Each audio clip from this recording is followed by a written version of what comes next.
Bonjour à tous et bienvenue dans ce nouvel épisode de Celeb Chat Podcast. Que vous soyez en train de faire la vaisselle, le ménage, de préparer le repas ou même de rouler en voiture ou de faire du sport, installez-vous confortablement avec vos écouteurs parce qu'aujourd'hui, on commence fort. Je vais vous parler d'une histoire incroyable et choquante qui secoue le monde des milliardaires et même l'Amérique tout entière. Le père d'Elon Musk est accusé d'abus sexuels sur plusieurs de ses enfants et beaux-enfants. Oui, vous m'avez bien entendu. Elon Musk, 79 ans, fait face à des accusations très graves qui traversent presque 30 ans de secrets familiaux. Bon, je vais pas tout vous révéler maintenant, mais croyez-moi, ce que vous allez entendre est hallucinant. Et puis comme tous les jours en fin d'épisode, ne manquez pas notre séquence People Express, un condensé des News People qu'il ne fallait pas rater. Alors prêt ? C'est parti. Avant de commencer, je tiens à préciser que l'épisode d'aujourd'hui aborde des sujets sensibles, notamment des accusations d'abus sexuels au sein d'une famille. Si vous êtes sensible à ce type de contenu, je vous conseille de passer ce segment. Elon Musk, le père d'Elon Musk, est au cœur d'accusations terrifiantes concernant sa propre famille. Selon le New York Times, Elon Musk est accusé d'abus sexuels sur plusieurs enfants et beaux-enfants. Les faits rapportés s'étalent sur près de 30 ans et concernent 5 enfants, 2 filles et un fils biologique, ainsi qu'un beau-fils et une belle-fille. Les plus anciens signalements remontent à 1993, lorsqu'une de ces belles-filles, alors âgée seulement de 4 ans, aurait confié à des proches avoir été victime d'attouchement. Les témoignages indiquent que ces comportements auraient continué au fil des années, touchant aussi ses filles biologiques et un de ses beaux-fils. Et en 2023, un incident aurait de nouveau été signalé lorsqu'un autre enfant, âgé de 5 ans, a déclaré que son père lui avait touché les fesses. 3 enquêtes ont été ouvertes entre l'Afrique du Sud et les États-Unis, mais à ce jour, aucune condamnation n'a été prononcée. Elon Musk, de son côté, nie les accusations et les qualifie de fausses et absurdes à l'extrême. Il affirme même que certaines personnes de sa famille utilisent ces allégations pour faire pression sur Elon Musk à des fins financières. Mais ce n'est pas tout. Le scandale a pris une nouvelle dimension totalement inattendue avec la révélation qu'Elon Musk a eu 2 enfants avec sa propre belle-fille, Jana. Belle-fille qu'il a élevée dès son plus jeune âge. L'histoire commence en 1992, lorsque Jana, âgée de 4 ans, devient la belle-fille d'Errol à la suite du mariage de sa mère, Heidi, avec le patriarche Musk. Et pendant 18 ans, Errol élève Jana comme sa propre fille. Après le divorce, une relation intime se développe entre Errol et Jana, malgré aussi un écart d'âge de plus de 40 ans, et surtout le fait qu'il était considéré comme son propre père. Ils ont eu un premier enfant issu de cette union, un garçon nommé Elliot Rush, qui est né en 2017. 3 ans plus tard, Jana donne naissance à une fille, qualifiée par Errol de non planifiée. Le père d'Elon Musk assume publiquement ses 2 enfants et déclare même sans complexe « La seule chose pour laquelle nous sommes sur Terre est de nous reproduire », allant même jusqu'à affirmer qu'il n'hésiterait pas à avoir d'autres enfants si l'occasion se présentait. Bien évidemment, ces révélations ont provoqué une onde de choc au sein de la famille Musk. Les filles d'Errol se déclarent choquées et effrayées par cette relation avec celle qu'elles considèrent comme leur demi-sœur. Elon Musk, de son côté, aurait réagi avec désapprobation totale, ce qui a accentué les tensions dans une famille déjà connue pour ses conflits et ses scandales médiatiques. Elon Musk aurait même pris en charge financièrement Jana et son fils Elliot pour les protéger et les mettre à l'abri. Bon, cette affaire illustre quand même à quel point la famille Musk est complexe et surtout dysfonctionnelle, mêlant scandale, secret et drame intime qui dépasse largement le cadre médiatique classique. Entre accusations d'abus sexuels, relations controversées et querelles familiales, cette histoire soulève des questions profondes sur l'éthique, le pouvoir et les liens familiaux dans le monde des ultra-riches. Ici, on parle quand même d'une famille où les histoires personnelles et les scandales publics se chevauchent, créant un récit à la fois fascinant mais profondément troublant. Chaque détail, chaque révélation semble plus incroyable que le précédent. Et il est difficile de ne pas être captivé par l'ampleur, mais surtout la gravité de cette saga. Et maintenant, place à notre séquence People Express, un condensé des News People qu'il ne fallait pas rater. Lundi 22 septembre, dans Tout beau tout neuf sur W9, Cyril Hanouna recevait Jérém Starr pour parler de son action choc à Nîmes, où il avait été placé en garde à vue après avoir interrompu une corrida. Face à Cyril et aux chroniqueurs, l'influenceur a défendu son geste avec passion. Pour lui, la corrida n'est pas un art, mais une torture animale qu'il faut abolir. Et sur le plateau, les réactions étaient très partagées. Mathieu Delormeau a lâché que chaque pays a ses massacres et a comparé ça au foie gras. Géraldine Maillet, elle, a défendu l'aspect culturel de la corrida, affirmant que c'est une partie de l'identité espagnole. Sauf que Jérém Starr, n'a pas lâché l'affaire et a rappelé que beaucoup de traditions cruelles avaient disparu avec le temps et que la souffrance des taureaux n'a plus sa place en 2025. Et sur X, les internautes ont explosé. Message de soutien en rafale pour Jérém Starr, applaudissant son courage. Les chroniqueurs favorables à la corrida, eux, se sont fait littéralement descendre. On a pu lire « c'est honteux, c'est juste à gerber ». Il a raison, les animaux ont plus de valeur que les êtres humains. Bon, un débat qui divise toujours autant, mais qui confirme une chose. La corrida a de moins en moins de défenseurs en France. Quelques jours après la mort de Robert Redford à 89 ans, une affaire vieille de 42 ans refait surface. Le FBI vient de relancer l'enquête sur le meurtre de Sid Wells, l'ex-compagnon de sa fille, Shona, qui avait été tuée d'une balle dans la nuque en 1983. À l'époque, tous les soupçons s'étaient portés sur le colocataire de Sid, Thane Alan Smika. Arrêté, mais jamais poursuivi faute de preuves suffisantes. 3 ans plus tard, il disparaît complètement des radars et depuis, plus rien. En 2010, un mandat d'arrêt est enfin délivré contre Smika grâce à de nouveaux tests ADN.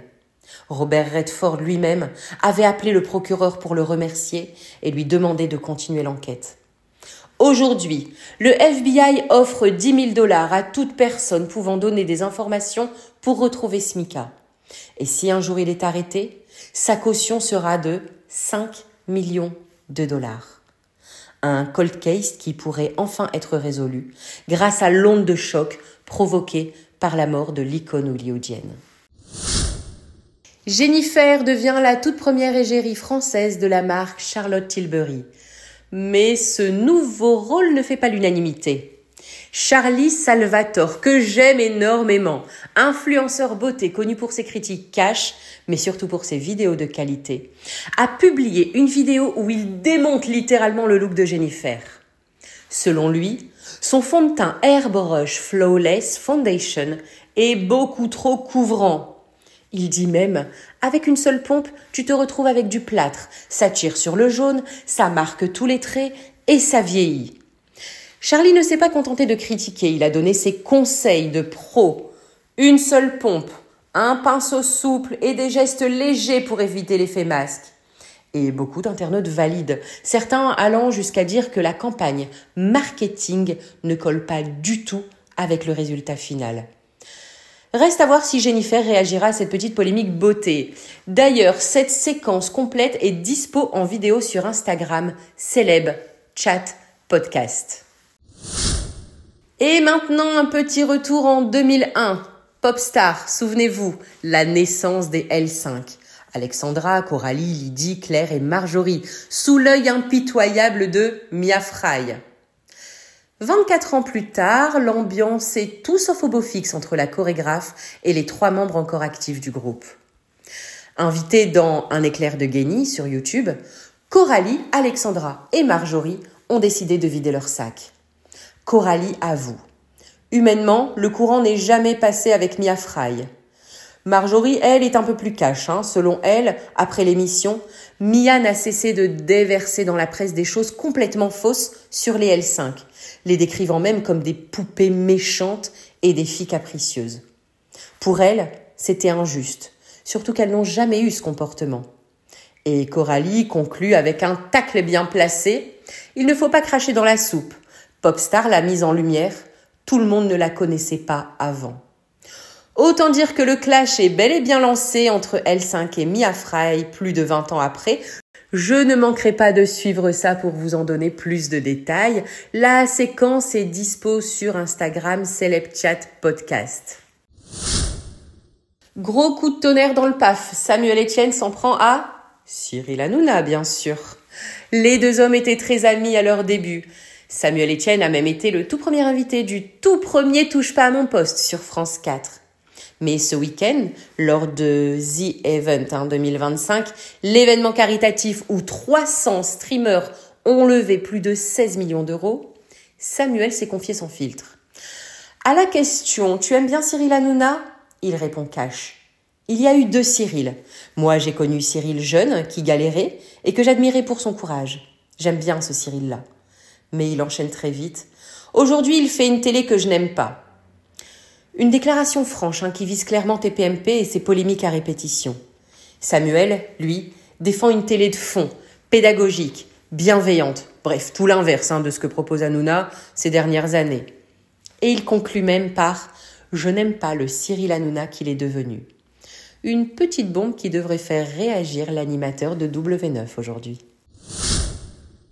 Et on continue, parce que maintenant, c'est au tour de Jacques Cardos qui accuse Cyril Hanouna de l'avoir utilisé puis abandonné. Les accusations de l'ex-chroniqueur, dévoilées dans le livre « T'es une merde, frère », souvenez-vous, le livre de Jean-Michel Apathy, n'ont pas tardé à recevoir une réponse de l'animateur. C'était ce lundi, 22 septembre, sur Tout Beau Tout Neuf, Cyril a tenu à rétablir la vérité. « Ce n'est pas moi qui l'ai appelé, c'est lui qui m'a contacté sur Instagram. » Il assure également avoir proposé à Jacques de revenir travailler sur ses productions, ce qu'il a refusé. Pour Hanouna, Jacques raconte des bêtises. Il aurait bien répondu par SMS et n'a jamais laissé tomber le journaliste. Et Cyril de conclure agacé « Je ne suis pas son père ». Bon, une nouvelle illustration de Cyril Hanouna, de sa complexité, de ses relations entre ses animateurs vedettes et ses anciens chroniqueurs. Sinclair est de retour sur scène et il se confie sans filtre sur une période très compliquée de sa vie. Invité de la matinale de TF1 le 22 septembre 2025, le chanteur a raconté comment ses problèmes d'argent et sa dépendance à certaines substances l'avaient complètement épuisé.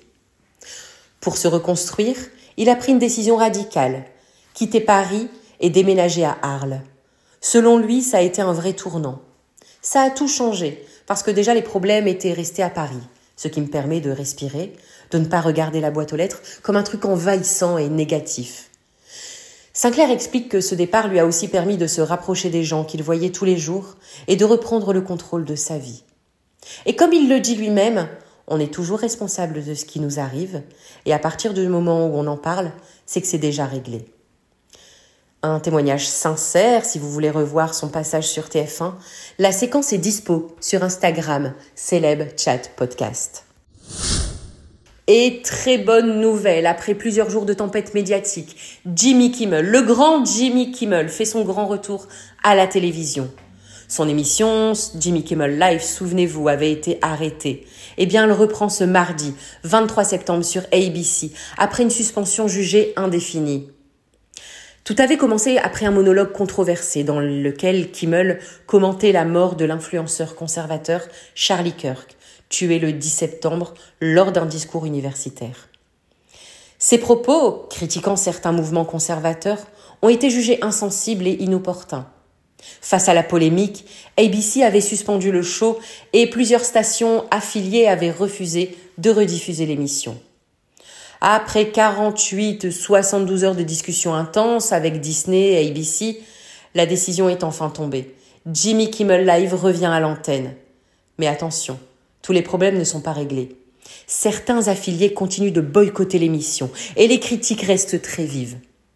Partisan de la liberté d'expression et célébrités du monde du divertissement, ils ont tous dénoncé la suspension, tandis que d'autres réclament des excuses ou des clarifications. Le retour de Kimmel est très attendu pour voir s'il abordera cette polémique ou s'il continuera à jouer la carte de la satire. Gros scoop dans le monde people, Vincent McDoom dévoile une histoire d'amour secrète avec Pierre Palmade. Invité de Jordan Deluxe ce mercredi 24 septembre 2025, Vincent McDoom raconte qu'il a été en couple avec l'humoriste pendant 6 mois. Une relation discrète mais intense qui s'est malheureusement mal terminée. Vincent explique. Ça s'est arrêté parce que le mode de vie de Pierre n'allait pas avec le mien. Moi, je ne bois pas, je ne prends pas de drogue, je ne fume pas. Pierre, c'était quelqu'un qui vivait à 100 à l'heure. Pendant cette période, ils ont partagé de nombreux moments complices, même chez Jean-Marie Bigard, qui était au courant de la romance. Malgré la rupture, Vincent insiste. Il a été amoureux de Pierre et reste fier de lui aujourd'hui, notamment pour sa repentance après ses déboires judiciaires. Pour le moment, Pierre accepte les conséquences de ce qu'il a fait, et je suis fier de lui et il fait le nécessaire pour aller bien, confie Vincent. Bon, une révélation qui met en lumière un pan méconnu de la vie privée de Pierre Palmade et qui promet encore de faire parler de lui dans les prochains jours. Celeb Chat Podcast, c'est fini pour aujourd'hui. On se retrouve sur Instagram, Celeb Chat Podcast, pour voir en vidéo les buzz et les news de vos célébrités préférées. Et on se donne rendez-vous demain pour encore plus d'Actu People.